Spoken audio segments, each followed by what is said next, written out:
Hi ವೀಕ್ಷಕರೇ, ಎಲ್ಲರಿಗೂ ನಮಸ್ತೆ. ಎಲ್ಲರೂ ಹೇಗಿದ್ದೀರಾ? ನೀವು ಚೆನ್ನಾಗಿದ್ದೀರ ಅಂತ ನಾನು ಅಂದ್ಕೊಂಡಿದ್ದೀನಿ. ಮಂಜುಳಾ ಕಿಚನ್ಗೆ ಸ್ವಾಗತ. ನೋಡಿ, ನಮ್ಮ ಮನೆ ಪಕ್ಕದಲ್ಲಿ ಒಂದೆರಡು ಮೂರು ಗಿಡ ಇದೆ ರೋಡಲ್ಲಿ. ನೋಡಿ ಎಷ್ಟು ಚೆನ್ನಾಗಿ ಹೂವು ಬಿಟ್ಟಿದೆ. ಒಂದು ಎಳೆನೂ ಕಾಣಿಸ್ತಾ ಇಲ್ಲ, ಆ ರೀತಿಯಾಗಿ ಹೂವು ಬಿಟ್ಟಿದೆ.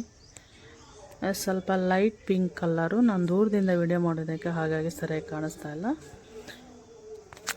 ಆ ರೋಡ್ ಫುಲ್ಲು ಅದೇ ಹೂವು ಡಿಸೈನ್ ಆಗಿ ಮರಗಳಿದ್ದಾವೆ. ತುಂಬಾ ಚೆನ್ನಾಗಿದೆ ನೋಡೋದಕ್ಕೆ. ಹಾಗೆ ಮಾರ್ಕೆಟ್ಗೆ ಹೋಗೋಣ ಅಂತ ಎಲ್ಲ ರೆಡಿ ಆಗ್ತಾಯಿದ್ದೀವಿ. ಹಾಗೆ ನಮ್ಮ ಮನೆಯಲ್ಲಿ ನೋಡಿ, ಗಣೇಶ ಕಿವಿ ಮೇಲೆ ಗೂಡು ಕಟ್ಕೊಂಡಿದೆ. ನಾನು ಜೇನು ಅಂದ್ಕೊಂಡಿದ್ದೆ, ಅಲ್ಲ ಸಂಜೀವು ಜೇನು ಅಂತಾರೆ. ಮೊನ್ನೆ ನೋಡಿದ್ರೆ ಅದು ಮಣ್ಣು ಅರ್ಧ ಕಟ್ಟಿದೆ, ಇವತ್ತು ನೋಡಿದ್ರೆ ಫುಲ್ಲು ಕಟ್ಟಿದೆ. ಹುಳ ಬರೋದು ಹೋಗೋದು ಮಾಡ್ತಾ ಇತ್ತು. ತಾಟ್ ನುಂಗು ಹೊಡೆಸ್ಕೊತಾ ಇದ್ದೀರಿ. ಇವಾಗ ಬೇಸಿಗೆ ಟೈಮ್ ಅಲ್ವಾ, ತಿನ್ನೋದಕ್ಕೆ ತುಂಬ ಒಳ್ಳೆಯದು ಅಂತ ತಾಟ್ ನುಂಗೊಂದು 3-4 ಹೊಡೆಸ್ಕೊಂಡು ಎತ್ಕೊಂಡು ಬಂದ್ರಿ.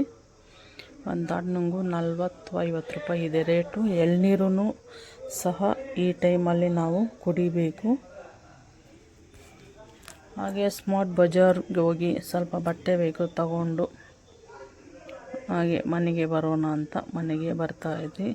ಮಳೆ ಸ್ವಲ್ಪ ಜೋರಾಯಿತು. 3-4 ದಿನದಿಂದ ತುಂಬ ಮಳೆ ಇದೆ.